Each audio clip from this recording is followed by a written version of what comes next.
Welcome everybody to a brand new episode of Fair Faithful Podcast. I am Brandon Aiyuk, joined by me are my co-hosts. We got Christian Dyer in the building. We got Anshul from 49er Media. We got special guests in the building. Drew, how we doing, Drew? Doing good, brother. Good. We just had Deon. I don't know where he went right now. He's probably having some difficulty. And we also got Beto coming in shortly. How's everybody doing, guys? Got a lot to talk about. Love this BS, man, and this shit going every year, man. It feels like being a fan of this team. It really makes you like. What's up, Jimmy? Think about it and realize we're kind of masochists. Yep. What's up, Daniel? You kind of have to be a masochist in order to be a fan of this team. Miss Michelle, what's going on? Deon's mom. All right, you good? You good, man? Yeah, I don't know what the fuck happened. I literally walked away for 2 seconds, came back. This motherfucker. Joey's already capping you. Joe, here he goes. Deon's holding out because of the contract. Hey, there it is, man. We gotta have contract talks, buddy. Gotta talk that money. Exactly. Only difference between me and BA is I will gladly take $24 million. Right. No questions asked. So, amen to that. Before we actually start, those of you over on X, I know that you guys are watching over on X right now. If you guys can, go over to youtube.com/Very Faithful Podcast 49, and we'll be able to see your chat and get your comments or whatever, be able to participate in today's show. With that being said, let's get right into it, guys. As the title says for today's show, the Brandon Aiyuk drama continues. I want to get everybody's take on this, especially with all the smoke and mirrors going on the past couple days from the media. Drew, let's get your thoughts on this whole thing, and what are you thinking? Do you believe any of this that the media is saying, or do you think BA will basically stay here and get a contract done? I don't think he's staying. I'll say that. I think they're just trying to let him find a team or a suitor that'll pay him what he wants. And if it takes this year to just be played out and going into next year and be free agent, I think that's what's going to happen, because I don't think the Niners are going to pay him what he wants to be paid. So right now is that time. I think that they're letting him search and talk to other teams to find a deal to get done. And I just don't think anyone really wants to pay him that. Also, because if someone did, I feel like it would be done deal already.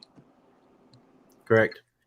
I just want to get your thought on this. How much do you think BA should get paid? Well, if I was a GM, I'd pay him 27, 28. Okay. Any more than that, I just don't know if any receiver really is worth that. Okay. Yeah, because we also saw yesterday. I was on the show with Pete from Niner Fanatic Podcast.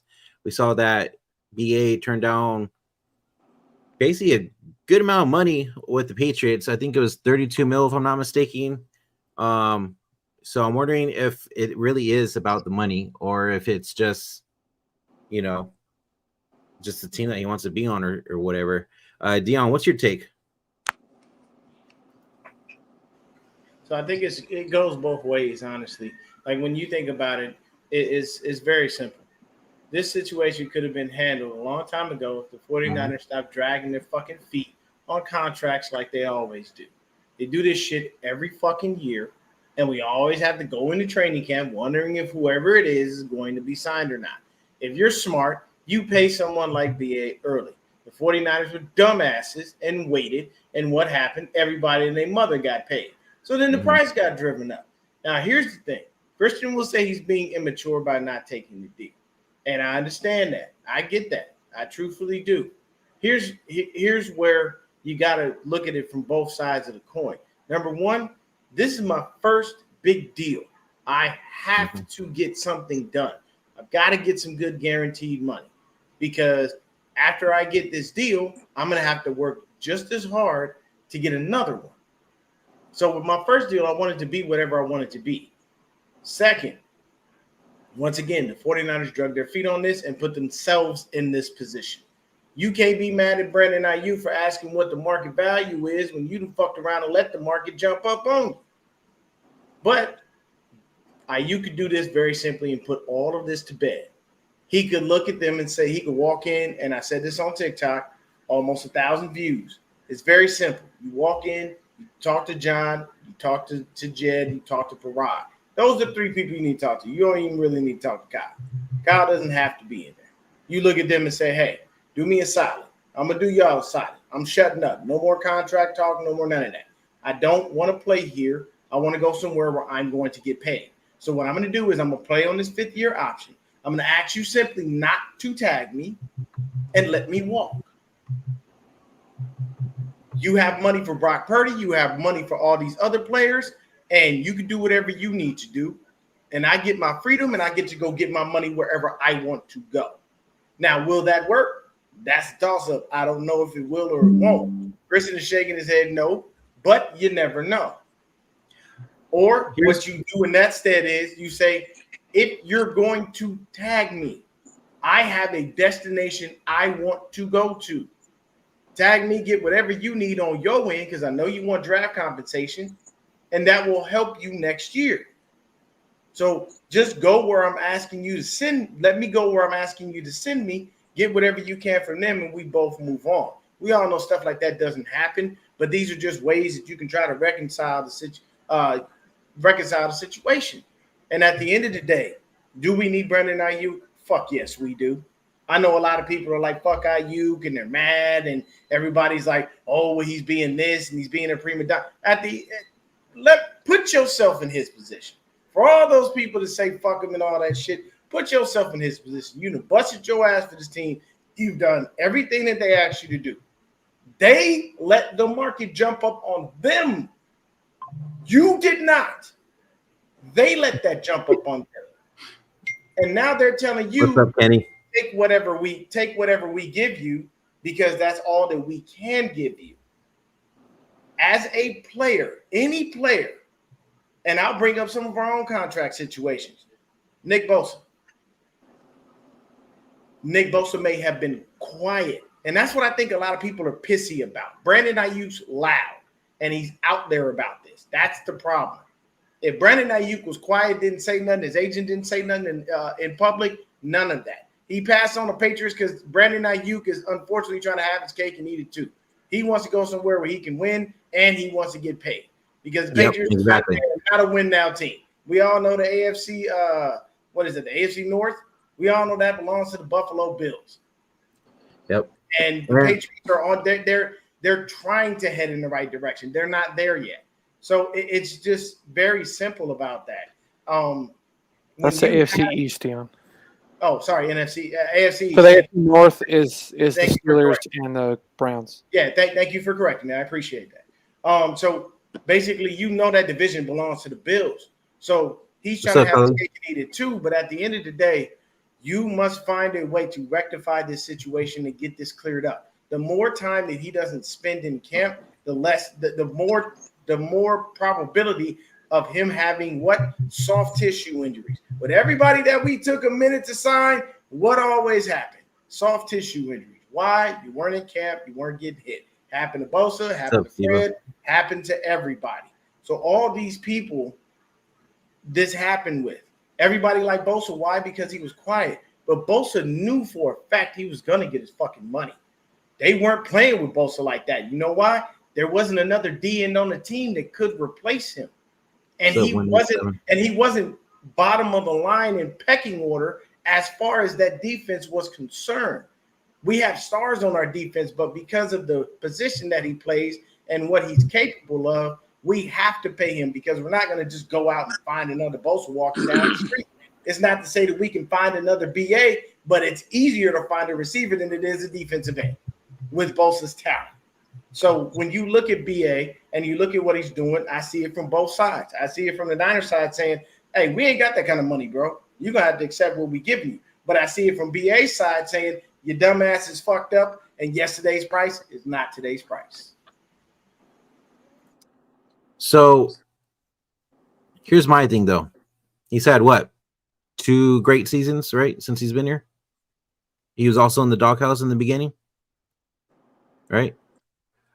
I can see I'm not saying BA is a bad freaking player. I think he's phenomenal, but we could compare it to JJ and Amara St. Brown, right? They've always, since they've been in the NFL, they've had over 1,000 yards each season, right? Or more than that, especially. I could see them getting paid the money that they got paid, right? Am I right? Yes. Yeah, Aiyuk's not in the same tier. That's why Aiyuk's not in the same tier, so that's the why disconnect we're missing here. Aiyuk also doesn't get a shit ton of targets, though. I'd like to see what he could do if you give him, 30, 40 more targets every year? Because he's 28th in the league last year in targets? That's true. Give that man some targets. That's true, but at the same time, what's up, Terradome? You do base it off the production. He's not in the same level. He's not a top 3 receiver in the league right now. So he's not going to get top 3 money. 26 and a half, 27 that they offered him is a fair amount. He's, making a big deal about a couple extra million a year. It's, dude, take the money, work your ass off. You're going to get you'll get one more contract after this. And you're going to have financial wealth no matter what. Okay. Plus, we already know that you're kind of showing that, yeah, I want to be on a winning team and I want to be at a good organization with a good locker room. Well, you get that. So what if you sacrifice a couple million for your peace of mind in the sense that you're in a good organization, you have a chance to win?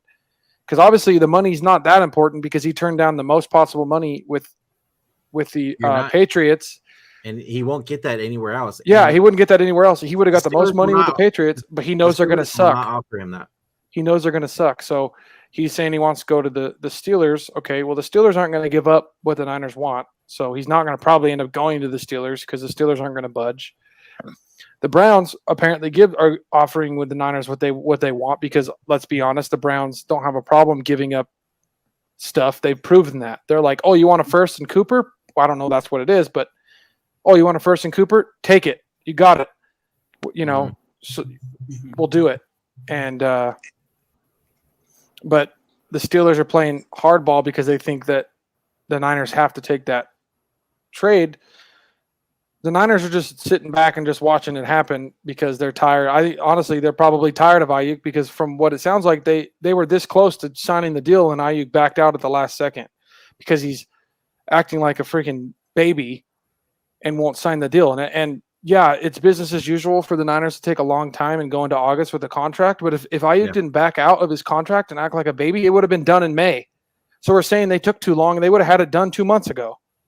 Was it their first offer? Or 3 months ago. They would have had it done in May. Yeah, so wasn't their offer wasn't it 28 mil?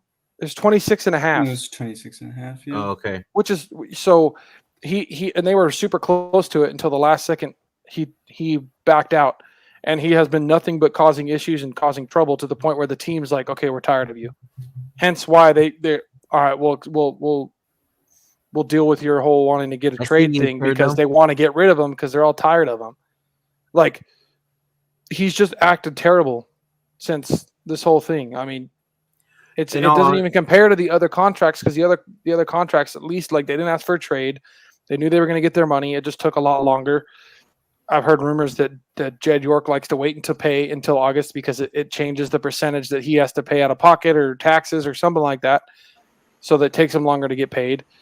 It's the player's choice to sit out during training camp, not the team's, and then possibly get a soft tissue injury. That's not on the team. That's on the player, right? You know that you need to be constantly doing stuff, and if you're waiting for your money, right? If you're already on contract and we're trying to get an extension, that's on you. We can't blame the team for every little thing. I'll say My quick rebuttal to that, and I'll let you keep going, is no, it is not my fault that I sit out. You know why? Because if I go out there and I play and I get injured, then you're gonna fucking lowball me and give me even less money. So no, Exactly. me sitting out is a Okay, so decision. it's a catch-22 then. Business. Let's keep it business. If Christian, if you are waiting on a contract, are you going to training camp? Are you working out? I'm still going to work out. I mean, even if you're not going to training camp, you should work out just as much by yourself. Are you It's a catch-22. field doing drills? Are you on the field running plays with your team? Knowing me personally, probably. If we're talking my personal how I am, because I care more about winning than money. That's probably fine. But that's who I am as a person. For these players, from a business perspective, is not good business to take that chance. Because I get that, but that's what I'm saying. It's something up. Then the first thing you do is come to me and go, "Hey man, see, so look, we was gonna give you 26. Now we can only give you 19." It's a catch-22. You could have signed your deal early and decided not to. You wanted more. You sat out, and now you got a weird, lingering soft tissue injury for the whole season. Like, that's not the team's fault either. That's nobody's fault then. If you really want to go, like, the team keeps getting blamed for everything, and just pay him his money, all this and that. Well, they're freaking have to deal with they have to deal within the parameters of the fucking salary cap. Like, you don't think if every team, when they have a player that they love, they want to pay him whatever the hell he wants? Yeah, they probably would, but their salary cap says, hold up, you can't do that. Right? So, and we're already, we pay Aiyuk, already worried about when we pay Aiyuk. Can we pay Lenore next year? Can we play Mooney next year? Can we pay Banks? Right? So we're sacrificing 3 players for one. I agree with that. You know what I mean? We're gonna sacrifice. Facts, Kelly. Okay, I get that with Trent, but me and Pete were kind of talking about this too. And I feel like Trent's doing this on purpose, so he doesn't have to go to training camp because he's fucking old. He doesn't need to go to training camp type shit. No veteran that's almost 40 years old wants to go to training camp. And Trent's thing is he has no guaranteed money left, so he's trying to get guaranteed money because there's a good chance he's going to retire after this season and not play 2 more seasons, his contract out. So he's trying to get that guaranteed money. So he's good and gets his money now. And I can understand that. I mean, them once they figure out his contract, it'll probably help and help with the salary cap. But it seems like they're waiting to figure out what the heck's going on with Aiyuk before they finish his contract because obviously they go together in some way. I mean, but Trent's a gentleman and quiet and doing what he has to do. He's not acting like a freaking giant ass baby throwing temper tantrums like Aiyuk's been doing. I'm sorry, but that's the difference. That's the difference of maturity and not maturity. Trent is a grown ass man. It doesn't matter how they do that, though, Christian. He's trying to get the fucking bag, bro. I don't care how the fucking bag. Hold on. You don't automatically get the bag when you act like a fucking bitch, dude. If I'm an organization and I'm trying to deal with you and you act like a fucking bitch the whole time, I don't want your fucking bitchy ass shit on my fucking team. In my opinion, get that fucking bitch ass piece of shit off the fucking team with his attitude. He's obviously affect the players. They say like, oh, it's a Freudian slip from CMC. It's because he's like, fuck that guy. You don't think the players have heard what he's been saying, what he said on the pivot about, I want to be the fucking guy. I want to be the fucking guy. I want to be this, that, and that. You don't think the players hear that? I'm like, dude, fuck you, dude. We're a collective team where we all work together, and that's why our offense works. No, he's being fucking me, wah, fucking my money. Dude, you're going to get generational wealth whether you get $2 more million a year or not, dude. Stop fucking being a bitch. Sign your contract. Or not. You obviously don't care about the money. Dude, he's playing fucking games. Okay, you want your money? Good. Go to fucking New England. Oh, no, I'm not going to New England because they suck. Well, you obviously don't give a fuck about the money. Stop playing fucking child games. That's maturity. It's all immaturity. Dude, do you want to fucking take a little bit less money and win? Like, because is this sport not about winning? Yeah, you get fucking paid $1 million and you get a win. Whoop-de-doo, $2 million extra a year you don't get. You're going to fucking throw a temper tantrum and act like this. It's ridiculous. I'm going to tell you this. It's not okay to do that. Don't fucking say that because, they got to get their money. It's okay to do. Fucking act like a fucking adult. Chris, you're an adult. You are not fucking 12 years old throwing a temper tantrum because you couldn't get something in the store. The point that players do that, Christian, is because they don't have leverage, and especially when they're they don't have leverage. That's so what? As much leverage, and so they want to try to gain as little like some leverage they can, even if it's just a little bit, because talks aren't going the way that he. All this didn't gain any leverage. All it did was say the organization say we don't want to deal with you anymore. So you tell me how that gained them any leverage other than like. I don't believe that, Christian. Dude, that's exactly what they've been doing. They've been acting like they don't want to deal with him. That's the whole point of like, okay, go ahead and find a trade. We're tired of your shit, dude. You said you were going to sign the fucking thing. You pull back out at the last second. We're tired of all your nonsense. Let me hear what Deon has to say. Let me say this, Christian. It's fucking ridiculous, dude. What I want you to understand, fucking child. What I want you to understand is your mindset for what you do. You are a team first person, and I understand that. That's literally what this whole organization is. No, but just listen to me. You're a team first person. I completely understand you on that. I do. I understand you 1,000%. Here's the problem. Once again, the key is this is business. When it comes, let's just hold up before you go. When it comes to business, in negotiations, you don't hold. You have to be as professional as possible. Professional. Hold on. Key word. Oh, hold on. I know. I'm gonna make a point. Has Aiyuk been perfectly professional? No. Worse than Tebow. But is this the way that business is now done in certain ways? With these receivers who think that their fucking shit don't stink. Yes, it is. But what you must understand is this is me. If I'm Brandon Aiyuk, when I'm coming to the table and I'm asking y'all to give me my damn money, my number one thing is I'm giving you my resume. I'm letting you know I did everything that you wanted me to do. I am telling you right now that from a business standpoint, it's bad business for me to take less than what I am. Hold on. It's bad business for me to take less than what I am asking for. I am looking for this for a future, and I have to get another one. What you've got to understand is it can't always be shut up, take the money we give you because this is the team, and that's what the fuck you're supposed to do.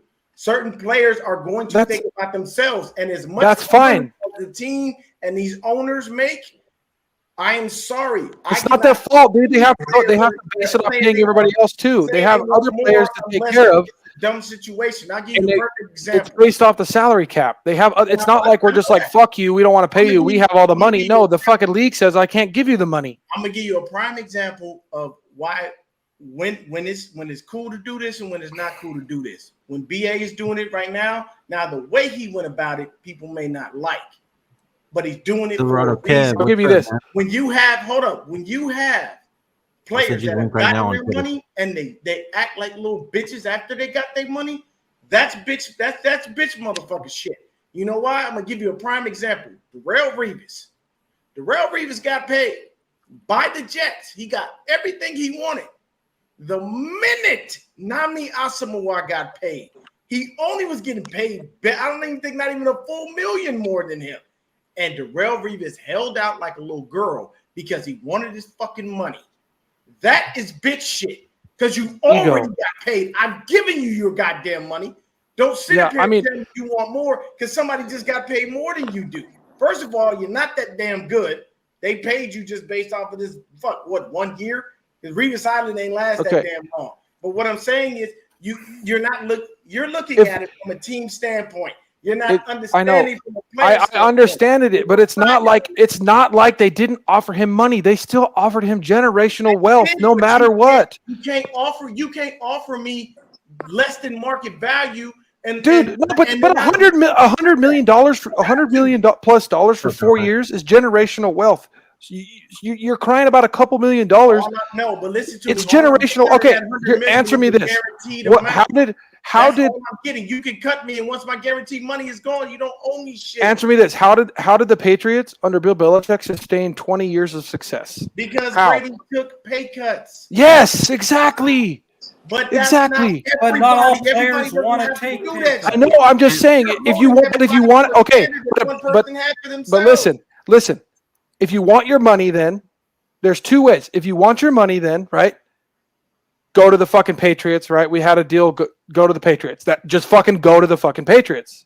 That's your money, right? he wants his money and wants to win. Well, motherfucker, what did Brady do? Brady wanted money and wanted to win. So what did he do? He took the money he could get because he wanted to fucking win.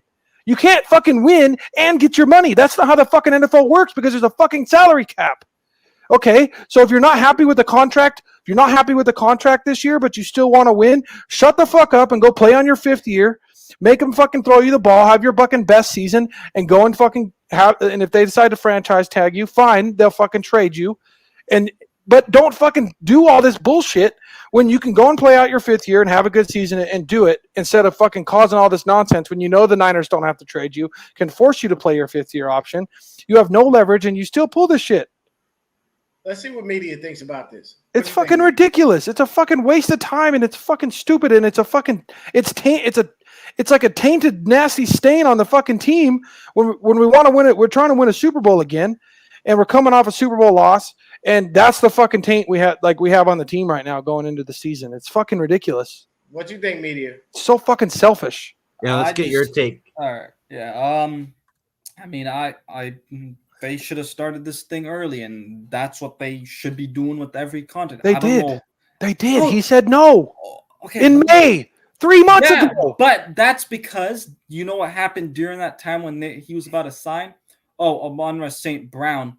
Who's a better receiver? So then Aiyuk wanted more. And that's because his ego. 49ers, if they actually, and I'm talking about not just for Aiyuk, any player in general, that they have to sign to an extension, they should be doing it right after the fucking season ends because I'm not going to tell them how to do business because I don't know how it works. The market's going to go up, by each player signing. And then now the Niners are going to be like what they are in this situation because oh no, the market went up. I don't want to hear the bullshit of, we didn't expect the market to go up like this. You fucking know that's going to happen.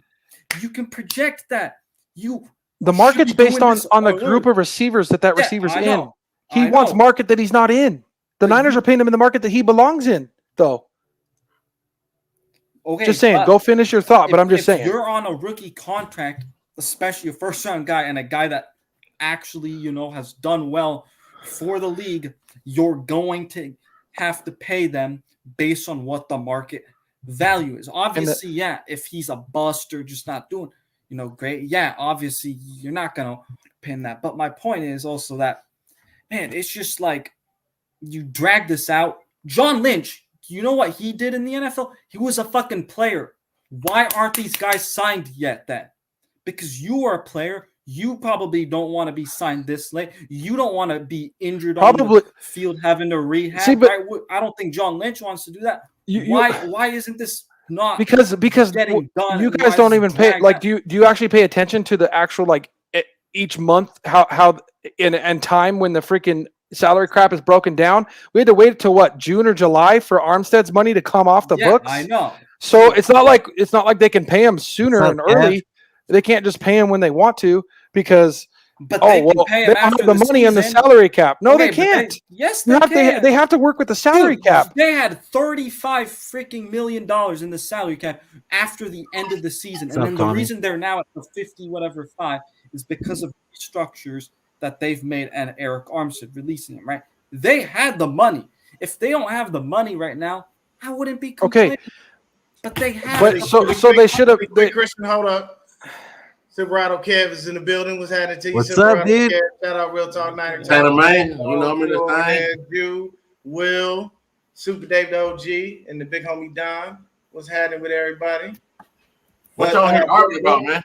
Go right back. No, we talking about this Aiyuk situation. And the funny thing is, it's simple. If we had to have a debate and we had a judge, Christian would be for the team. And we would be because I'm about the name on that hat that Silverado Kev's wearing right now. I'm just saying Christian would be for the team and we would be for BA. Because at the end of the day, you found money to give CMC. Yeah. And yes, CMC is one of the offense. CMC is the best player in the whole fucking league. Hold on. You found money to give to Christian McCaffrey. You found money to give to Juwan Jennings. Jawan's not even making half of what fucking point. I'm making a point. Jesus Christ, dude. You're looking at this one-sided. You're not understanding. Okay, this is like a stock. Okay, these players are commodities. All right. At the end of the day, when you get a stock, what do? You buy low to sell high. That's what you do. You have no business buying a stock high. If I wanted to get in Bitcoin, I shouldn't have got in now. I should have got in when Bitcoin first started. You know why? Because when it had that big ass spike, you know what I'm doing? I'm selling. Why? Because that's where the money is. Bitcoin don't have a salary cap either. But exactly. But even though you have a salary cap, what does as a player? That's what you're missing. You're not looking at this from a player standpoint. You're looking at it from a team standpoint. As a player, what does your salary cap have to do with my pocket when you allow the market to become what it became? And now you're mad at me for asking for market value. And I can do that because there ain't another receiver on this team that's just as good as I am.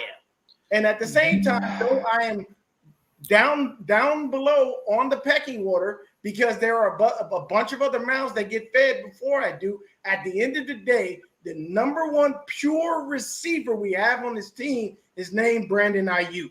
There is not another pure receiver that does what he does for this team. You can't say it's Juwan because he's third in Juwan. You can't say it's Debo because Debo can't get separation one-on-one. Okay. And you can't say it's CMC because CMC is too busy being the most all-around player in the world. You name another person on this team that brings what Aiyuk brings to the table, and they feel, and then the team is validated and saying, "Take this." Answer me this real quick: Is it based off of you got to pay me at that market value because I need that extra money, or is it my ego says I want to be paid as much as that guy because it fucking my gears that I'm not getting as much when it's a couple of million. It's not like they're paying him $10 million a year. He's getting generational wealth, right? And it's not, and it's obviously it's about ego because what did he tell us when he told the Patriots no? It's not about the damn money. If you wanted all that money, you could have got a bunch of money and everything you wanted from money wise from the Patriots. So. Hey, Lefty, listen. This is one of the examples I use. Can you hear me pretty cool? Yeah. Go ahead, man.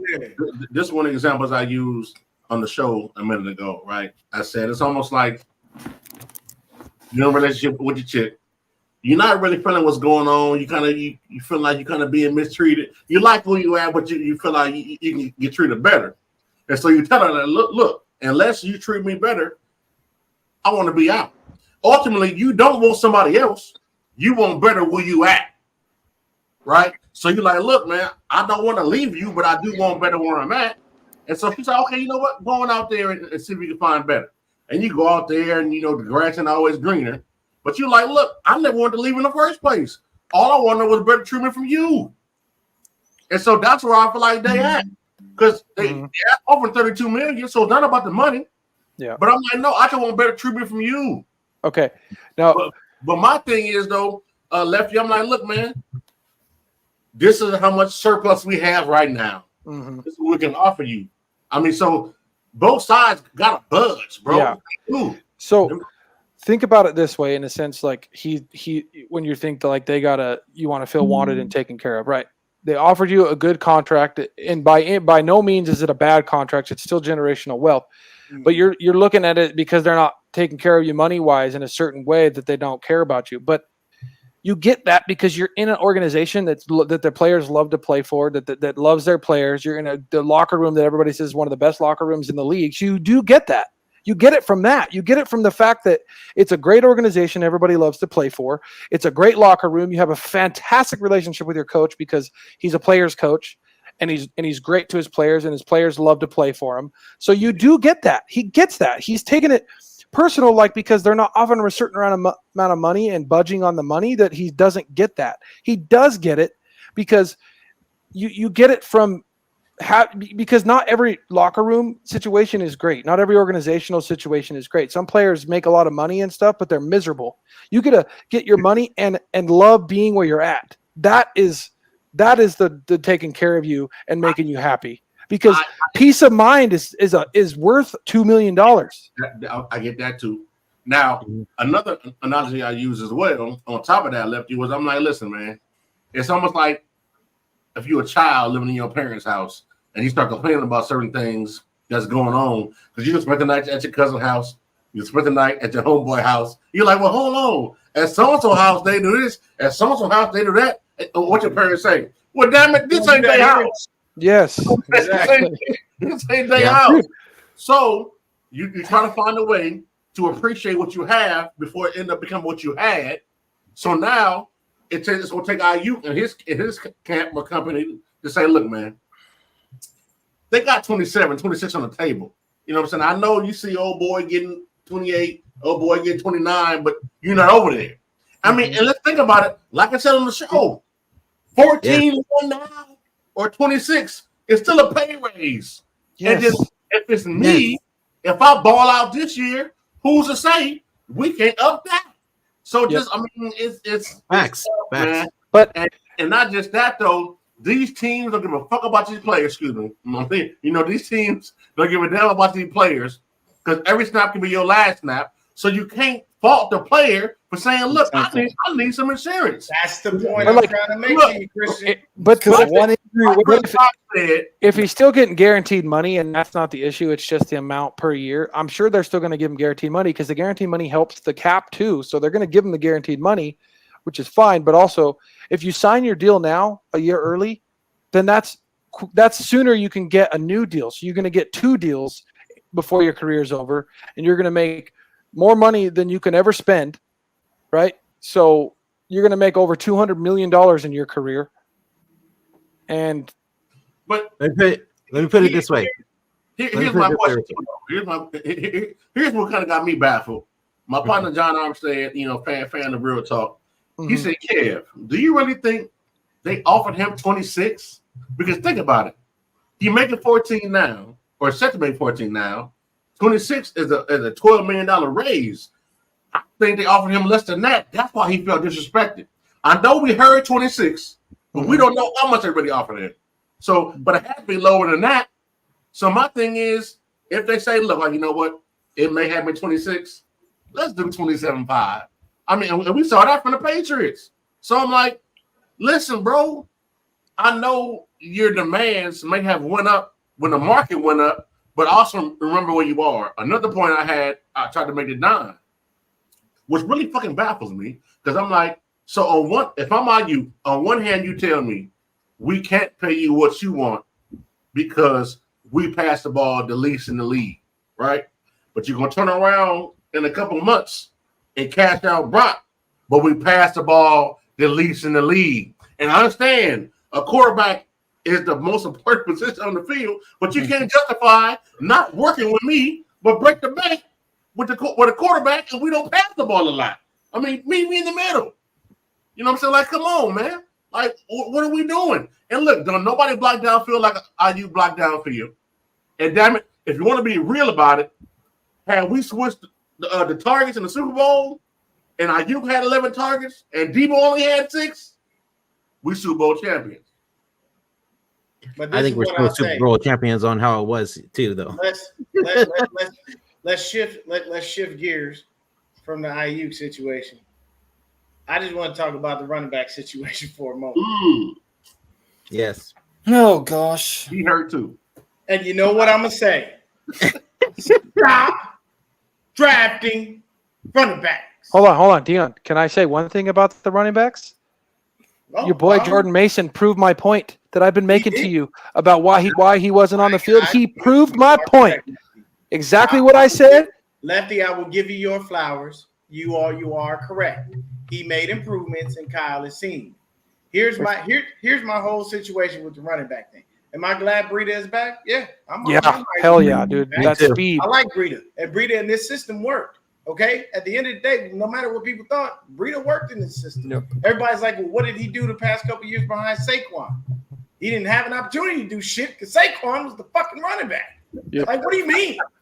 You're gonna put Matt Breida in over Saquon Barkley, and Saquon's supposed to be your team savior? No, you're not. But what you will always say about drafting running backs with this fucking organization? Okay. No. I'm going to finish this, and then you can say whatever you want.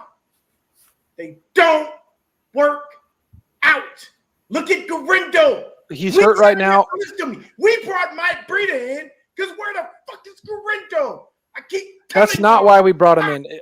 The running backs. Malik receiver got hurt. And running backs keep failing.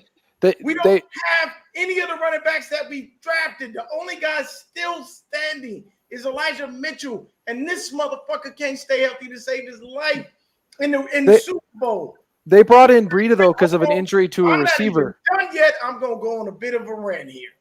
We got Christian McCaffrey in the Super Bowl with a fucked up cat. So I'll be right back. And what does Kyle say? Christian, you ready? Yeah. You think Christian's gonna say no?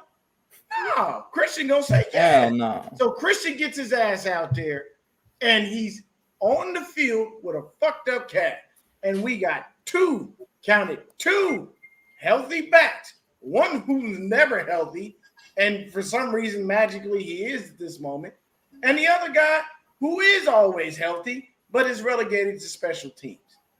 We choose to trot out Christian McCaffrey because of all the things that he brings and everything that he can do. And I know all the shit that Christian's about to say. He's about to put Christian McCaffrey on a pedestal up there with Jesus Christ himself.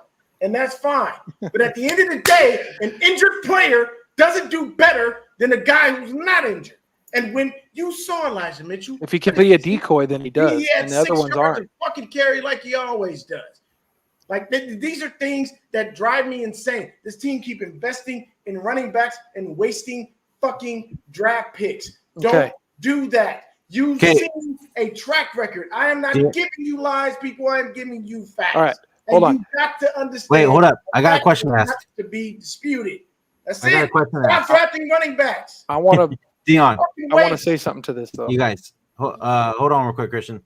Or actually, no, go ahead, and then I'll ask my question. Okay, so Deon, they have McCaffrey out there in the Super Bowl even when he's injured because the team still fear him. They fear him in the pass game. They fear him in the run game. You need that in order to run your offense.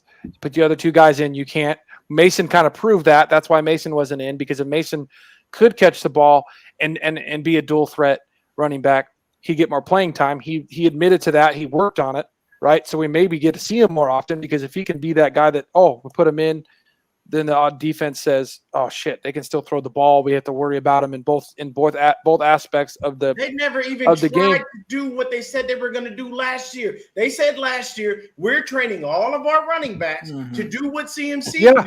So that Mason proved he wasn't ready. Mason proved he wasn't ready. They never even tried. He admitted he wasn't ready. Tried to do that. He admitted he wasn't ready. But you run CMC down and you burn him but out when you before the playoffs. That's fucking stupid. But we saw it happen when they did try, because when they would put in Mitchell, the team defenses would play the run and it would blow up in our face. We watched it happen. They put him in and they're like, oh well, we're not really worried about this guy. Why don't we not pass the ball with Mitchell? Because he's proven to me I'm just saying. What was it the year we played that's what happened. Dallas, that he can catch the ball out of it happened one time. Okay. They stacked the box. Then one example. How about you try to do the plays that you're doing with Christian McCaffrey with these other guys? Because they don't feel comfortable, because they obviously haven't shown that they could do it. That's why. No, man, that's bullshit. They just proved it with Mason. Mason just proved it. Mason just proved it. That's what it boils down to. And then hold on, one thing. We got Breida because a receiver got hurt and had to go to IR. It had nothing to do with Garindo. Garindo's been practicing on the sidelines, right? Been doing things on the sideline but he's not the only one with a hamstring injury. It's been multiple guys on this team with a hamstring injury right now. CMC is now dealing with the calf injury. Yeah. Again. Okay, I'm just saying, hold on. It has nothing to do with drafted running backs with Garindo. If he hurt, like we got to wait and see how this season and career plans out. We can't jump off the bat because he got one injury that all the other players have got. Like there's been multiple hamstring injuries. Okay, here's my question to all you guys. Speaking of Matt Breida, like you said, you think it's because of the receiver, but do you guys really think we signed Matt Breida because of Mitchell getting hurt again? I think honestly, Matt Breida is back because Kyle does familiarity. It's familiarity. It's always going to be that. Kyle will always find a guy that he knows, that knows his system, that knows what he wants to do, and he will bring those guys in. Matt Breida has proven that he can run the rock, and he's proven that he can catch the rock, and he's proven that he can do that. It's not always fucking smart, because sometimes helping out the homie is a detriment to the fucking team. I'm sorry. I know you love Kyle, but he can be a dumbass at times. But Breida's been running with the first team and looking like his old self from 2019, and that guy can hit a home run from anywhere. So that's what I'm saying. It works. There are times where it's okay, and there are times where it isn't. I agree. I'm just saying in this sense, it does make sense. Yes, he made a smart decision. Why could you just all Breida is doing is saying, what did you change the call to? That's literally all he has to do. You got to think protection. He doesn't need to know where the offensive lineman's going. None of that. He can catch the ball to the backfield and take a pass for a touchdown because he's so damn fast. Plus, so he can go in and play for CMC. So think about it. We're going to roll with 4 running backs, right? We always do. One's going to play special teams. That's why we run with 4 running backs. Yeah. So think about it. Garendo will probably be one as long as he's healthy. He'll probably be the 4th guy playing. For now, he'll probably be playing special teams, maybe even returning punts. Then you got CMC, Breida probably at 2, and Jordan Mason 3. Jordan Mason at 3, but hopefully this year with Mason getting better, we'll see more of other running backs and CMC getting burnt out because Kyle trusts Breida. We're seeing now that he's going to trust Mason more because Mason put in the work and showed Kyle that, hey, I'm willing to do this. I'm willing to work and learn, and I understand this better. And once he'll trust him more, which in turn is going to help us because obviously he's an absolute bruiser and a beast of a running back. And if we actually get to see him more, I think it's going to pay off. Yeah, I agree with you, Shane. They should have been. Yeah. The whole problem with Elijah Mitchell is. I think Mitchell's gone, guys. He's gone. When he's healthy, he's going to give you 6 yards to carry, but he ain't never healthy to give you the 6 yards to carry. But you can get that with Mason and Breida. Who's that? Deon, who's that remind you of that we gave chance after chance and he just kept getting hurt? And he wasn't a running back, he was a receiver. Jordan Hurd. Yep. Yeah, that was Jalen Hurd. Yep, that just, I mean, we all know how that works out. It's unfortunately a situation of our head coach holding on to people that he don't need to hold on to. If Jalen Hurd was healthy, though, oh, man, he would have been such a weapon. But the thing is, he was there. He never was. I never was, no. I can't get you. You know what I'm tired of hearing with this team? And listen, as y'all know, I'm born and raised in San Francisco, Fillmore District. September 1st, 1978, I was born in the Frisco. Okay. And the one thing I'm tired of saying with this team, when healthy, you know, it's just like, that's fair. And I understand that the injuries are a part of the sport, but it's like, man, come on, dude. Injuries have been killing us for years. Hey, look, where everybody is lefty. Speaking of injuries, this where Brandon Aiyuk kind of sit back and kind of just like, you know what? That's this true. That's true. Think about this. What's his name? Pearsall. Pearsall been hurt 3 times. Never been hurt in his whole college career, and then he's like made of glass as soon as he comes in the NFL, which is insane. I thought I did read he has injury concerns in college too. Oh, he did, okay. And high school. He's been hurt 3 times already, and the season ain't started. So Brandon, y'all ready? See, but that's the thing, though, Kev, is I feel like Cowing is going to be more intricate to this offense. I know he had a hamstring injury, right? Because we keep getting these hamstring things, which I don't know if it's like our team doesn't stretch enough or figures out how to not get these hamstring injuries. You know what? One receiver has never had that issue. Aiyuk. Brandon Aiyuk. I know. Aiyuk takes good care of himself. Good old Debo, or I did hear Jennings has had the best camp thus dude, far. I feel like you could. You can't really count on something like my dad always tell me. You can't count money. It's not in your account yet. Like for example, I got a damn good paying job, but I can't say, well, when I get paid in 2 weeks, come 2 weeks, who knows what might happen? See, so that might not hit your account. When it comes to money, you ain't got. Yeah. When it comes to Jennings, for me, I think he deserves to be integrated, like part of the offense a little more, and just get a chance to see what he can do. Maybe as a number one, because to me, my comp to him coming in when we drafted him in the 7th round out of Tennessee was Anquan Bolden. So, and he plays just like him. right? Strong hands. You're not going to wrestle the ball from him. He's going to punch you in the mouth. He's going to punch you in the mouth. Yeah, like think about lining him out in the one spot, right? I think obviously it's going to be a lot more like he can get contested balls. He's not going to go deep, beat you deep, but he's going to get those ones where it's like he's going to make tough plays like Bolden did, where he's not going to beat you deep. And then what's he going to do in the run game out on the outside? He's going to make lanes for our running backs because you got a guy who's normally playing the slot, smacking receivers and safeties from the one spot as a receiver. So it's like we lose Aiyuk. That gives Jennings his shot to see what he can do in the one spot. I'd rather have him in the one spot than I would Debo. So I want to ask you one. Go ahead, Kev. I'm going to ask a question after that. Go ahead. Let me just say this. I get one monkey don't stop no show. Whatever cliches you may want to use, right? Mm-hmm. We are not better without Brandon Aiyuk. I agree. Here we are. You know what I'm saying? I agree. You know what I'm saying? Yeah, I agree. So it's a catch-22, man, because you look at it from both sides. Like it's not that I don't like what Christian is saying. I understand him 1,000%. Mm-hmm. But once again, it's a business, and that's the thing. Both sides got to negotiate. Both sides got to come to a head. My question to everybody here, because I feel that my guy is going to do what he needs to do, because this is my favorite player currently.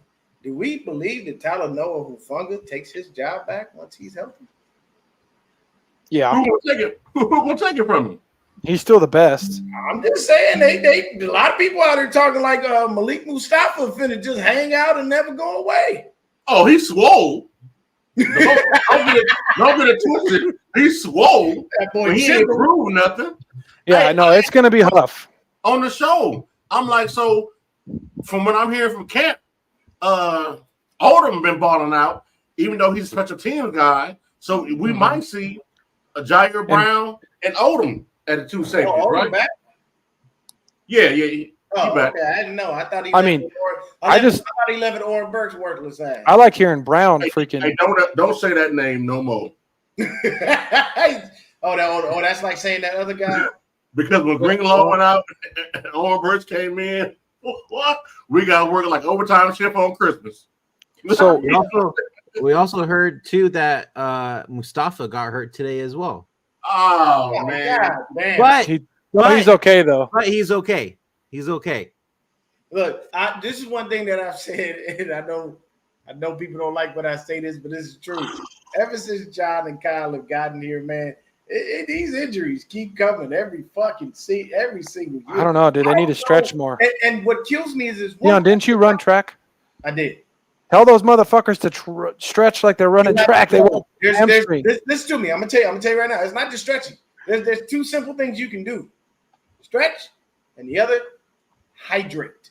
Yes. Right, hydrate. You must be at peak. You must consistently hydrate.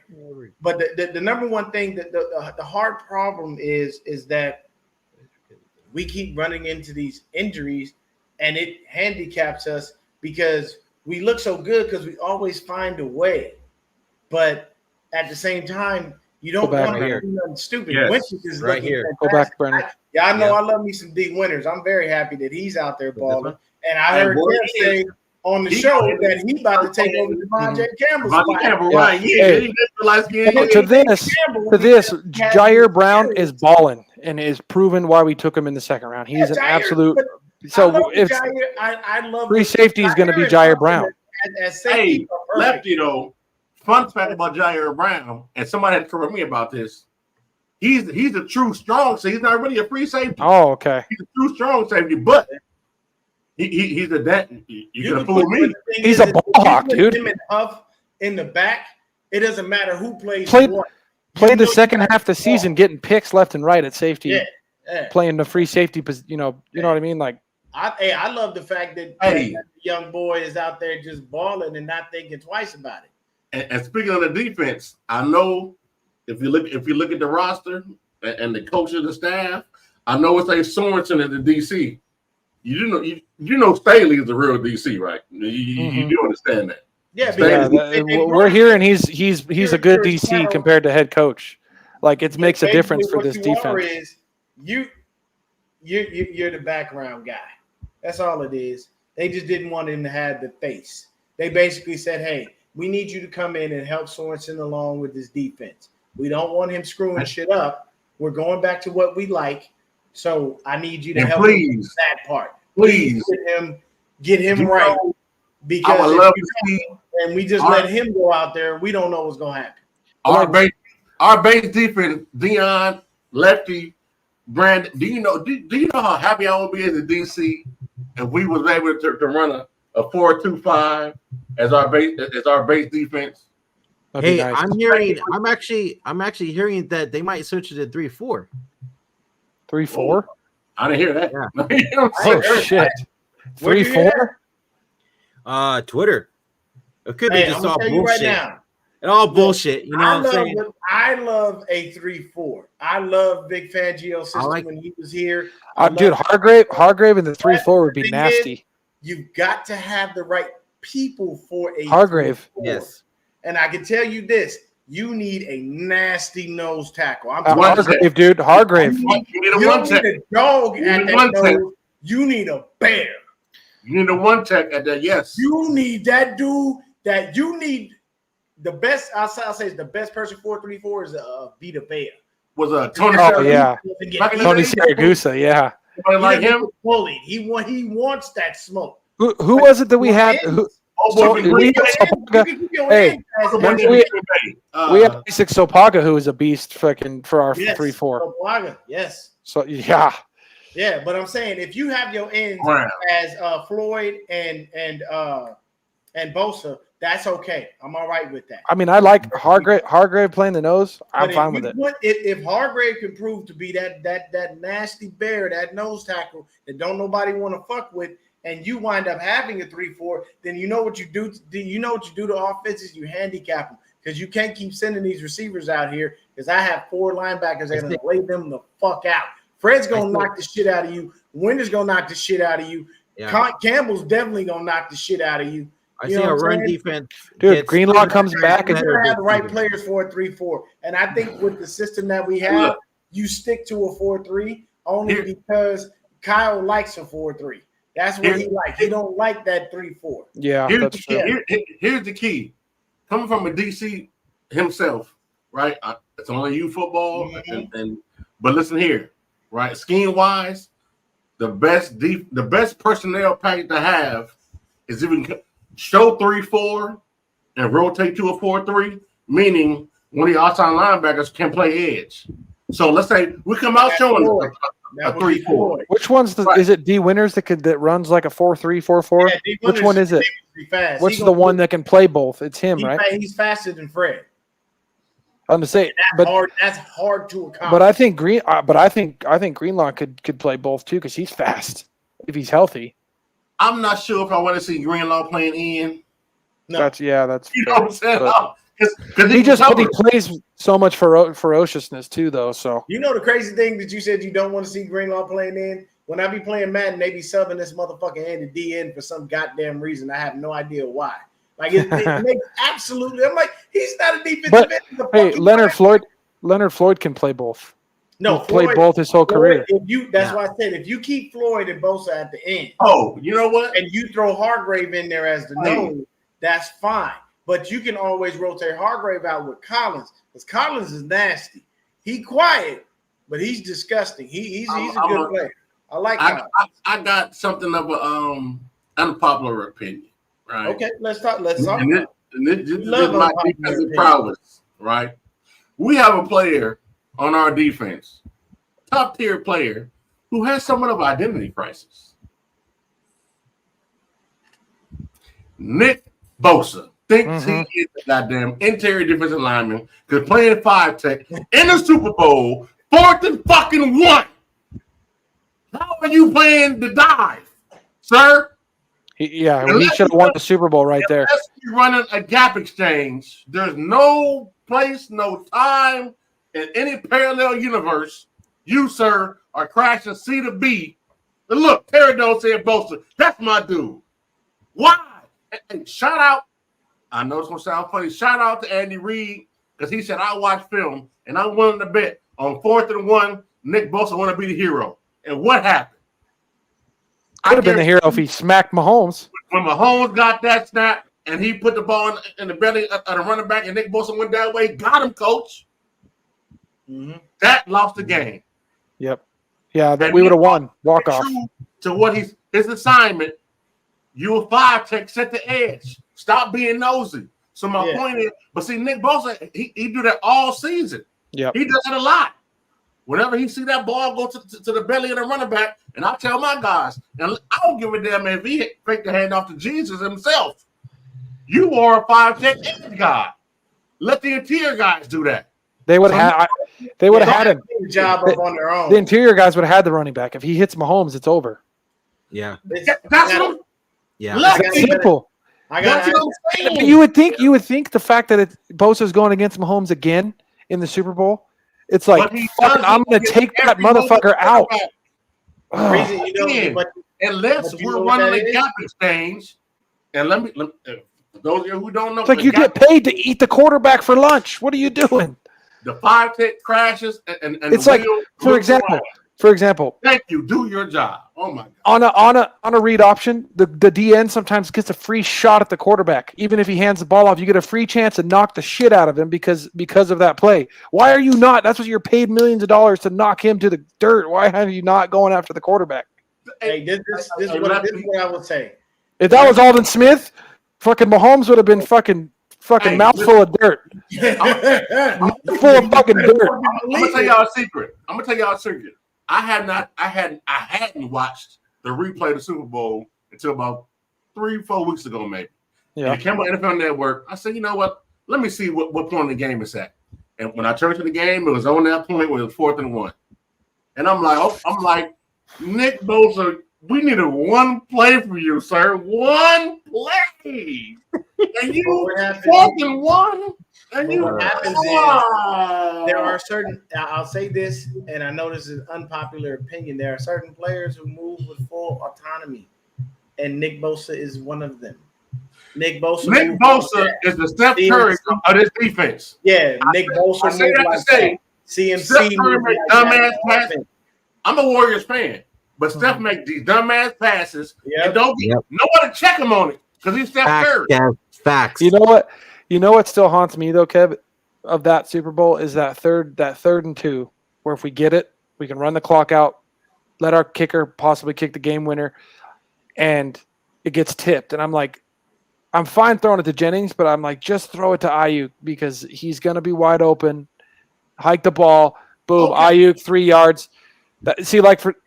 And even though Jennings was open, right? I just that play haunts me because even but guess what? Rudy said it haunts him. Even after the play you're talking about, Nick Bosa still did the dumb bullshit he did. I agree. I'm just saying that play, just be thinking like I literally thought we were going to win the Super Bowl. At that moment, I'm like, we're going to get this. We're going to get this 3rd and 2, and it's over. And we don't get it. I'm like, and I thought, run the ball, do a freaking, do a reverse. Something where it's like you have a higher percentage to get that play, and then we throw it, and it gets freaking tipped. You could have convinced me that somebody paid Nick Bosa off. If I didn't know his tendencies, I would have thought he got paid off to do that. Yeah, he does that all the time. Oh, that's just like Cam Newton getting paid. There's some plays in that game. It just hurts to see because you're like, that should have won it. That should have won it. Okay. Lefty, you talk about that play. In what parallel universe in the red zone is your first read Jawan Jennings and not Brandon Aiyuk?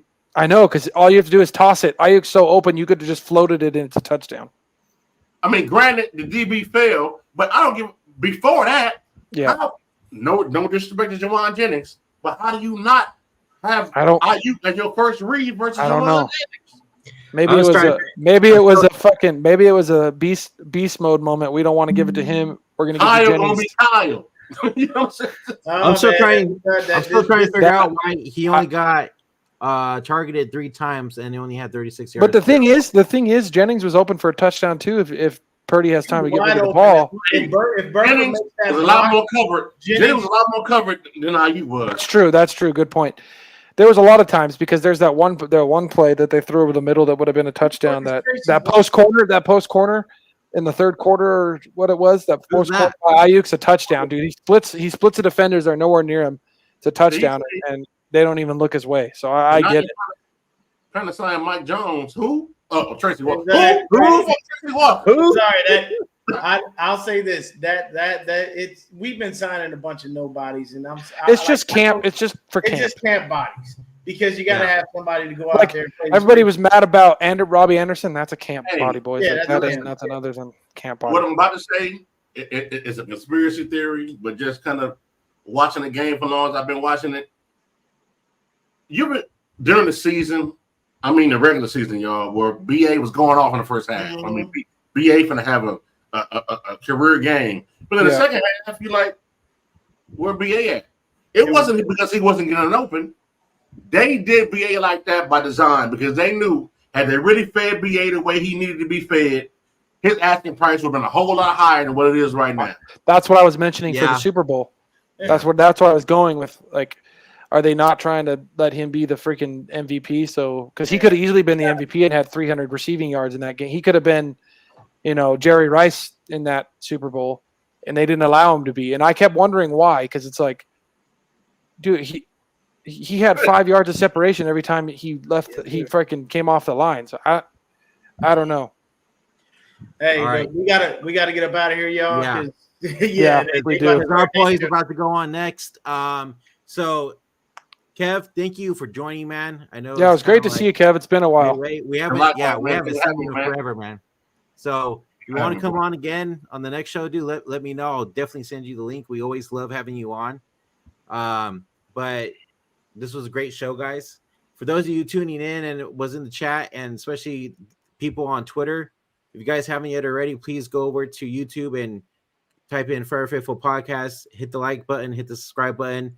We're on our way to 1,000 subscribers. We're at 705 right now, so please do that and support the channel. We really appreciate it. And Kev, you got anything going on for your guys' channel that you want to let the people know? Oh man, just real talk, not to talk, man. You know where to find us. You know what I'm saying? It's just it's all love. It's like passing the buck. We support y'all. Y'all support us, man. So hey, man. Hey, and I gotta say this real quick, man, before we get up out of here.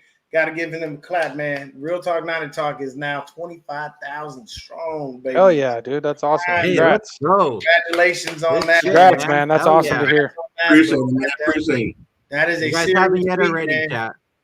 You guys haven't Y'all yet already. Literally about to take over as the number one Niners podcast as far as how many people are subscribed. You passed up Rombo Sports. I believe you have. I believe you have. No. I think. Well, no, he's still in the 20s. He's still in the 20s. He ain't in the 30s. I'll double check it for you right now before we get there. We at 25.9. I think Rombo far past that. Rombo doing it for a minute. Look, I did Rombo show back in like 2000. It's been 14 or so. You know what I'm saying? So he had 29.3. He had 29. For real? Yeah. Okay, well, we just need to get you some credentials. You could go be a journalist and shout out to Brad from SF Niners. He got his credentials. I saw yesterday he posted. So shout out to him. Cool. Working hard, man. But until next time, guys, go Niners, and we'll be back after week 1 of preseason. Peace, guys. Man, appreciate y'all. Late. Yes, sir.